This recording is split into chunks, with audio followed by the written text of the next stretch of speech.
শালার বাঙালি, হুজুকের পাগল বাঙালি। বলে তুই কি, আমিও বাঙালি। যুদ্ধ লাগছে ইরান, ইসরায়েল, আমেরিকা। হরমুজ প্রণালী বন্ধ হয়েছে। ইরান পর্যন্ত ঘোষণা দিয়েছে হরমুজ প্রণালী যে ইউরোপীয় ইউনিয়নের জন্য এবং কি ইসরায়েল, আমেরিকা তাদের জন্য বন্ধ।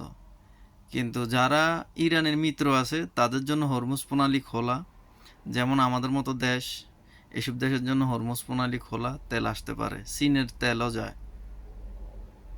মানে বাঙালি হুজুগের পাগল দেখতেছি যে পেট্রোল পাম্পে মানে ভিড় লেগে গেছে, পারে না পলিথিনে করে তেল নিয়ে আসে। আরেক বাঞ্চতে দেখছি যে পানির ট্যাঙ্কি বাঁশের জারের নিচে মাটি খোদা পানির ট্যাঙ্কি ওইখানে গাড়ায় 7,000 লিটার না 17,000 লিটার তেল ওইখানে মজুত করছে, যে পরে সিন্ডিকেট করে তেলের দাম বাড়াইব, বিক্রি করব। কত না কত, মানে কত নাম্বার মাদার শ্রদ্ধা তাইলে আবার বুঝেন। আর আমরা বাঙালি হয়েছি হুজুকের পাগল।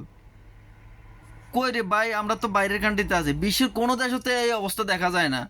এই যে এই দেশে তো সমানে বোম মারতেছে, দেশের নাম বলতাম না, নিষেধ আছে অনলাইনে। কই এই দেশের পেট্রোল পাম্পে তো দেখি না এদেরকে যাই সিরিয়াল ধরতে।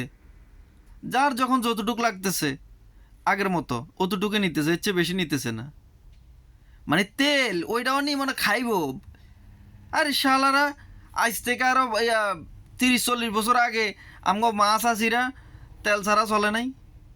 সেরাক জ্বালায় 1 কেজি কেরোসিন তেল দিয়ে 1 মাস 2 মাসও কাটাই দিয়েছে সেরাক জ্বালাই। ভাত তরকারি রাইন তো দারুয়া দিল আর কি দি সালাই নাই।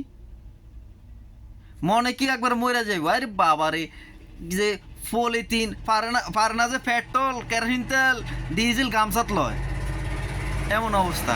হুজুগে বাঙালি। আরে ভাই, তেল জ্বালানি এটা কোনো দেশে বন্ধ হইব না। হয়তো আজকে একটু বেশি বেশি কালকে একটু কম পামো, পার্থক্যটা এখানে। বন্ধ হইতো না।